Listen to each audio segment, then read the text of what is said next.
Hello guys, আসসালামু আলাইকুম। কেমন আছেন সবাই? আশা করি খুব ভালো আছেন। আজকে আমি আপনাদেরকে দেখাবো আগের দিনের বিখ্যাত পাতার পিঠা।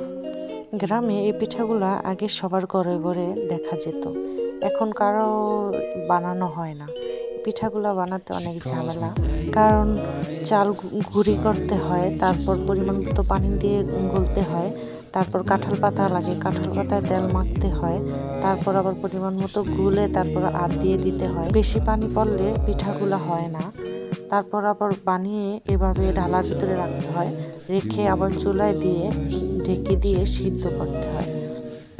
সিদ্ধ করলে এই পিঠাগুলো আবার নামিয়ে উঠানো হয়। উঠানোর পরে তারপর ডালায় রেখে আবার রোদ্রে দিতে হয়, আবার শুকাতে হয়। শুকিয়ে তারপর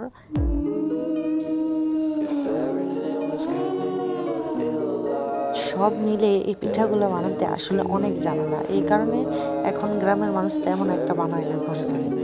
এই পিঠাগুলা খেতে খুব মজা লাগে।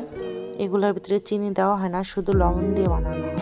তো আজকে আমাদের খেতে অনেক মন চাইলো, তাই চাল গুঁড়ি করে তারপর পিঠাগুলো আমাদের বাড়িতে বানানো হলো। আমি আমার শাশুড়ি পিঠাগুলো বানাইছি। দেখেন কত সুন্দর করে ডালার ভিতরে ভাঁজ করে রেখে দিয়েছি, বড় গামলার ভিতরে রেখেছি। অনেক সুন্দর লাগছে আমার কাছে পিঠাগুলো।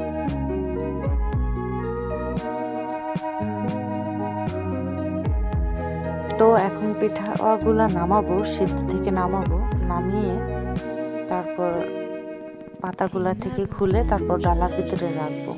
তো সিদ্ধ করার জন্য নিচে বরফ পাতা দেওয়া হয়েছে। বরফ পাতা দিয়ে পানি দিয়ে তারপর উপরে পাতাগুলা দিয়ে বানানো হয় পিঠাগুলা। সবাই ভালো থাকবেন, সুস্থ থাকবেন।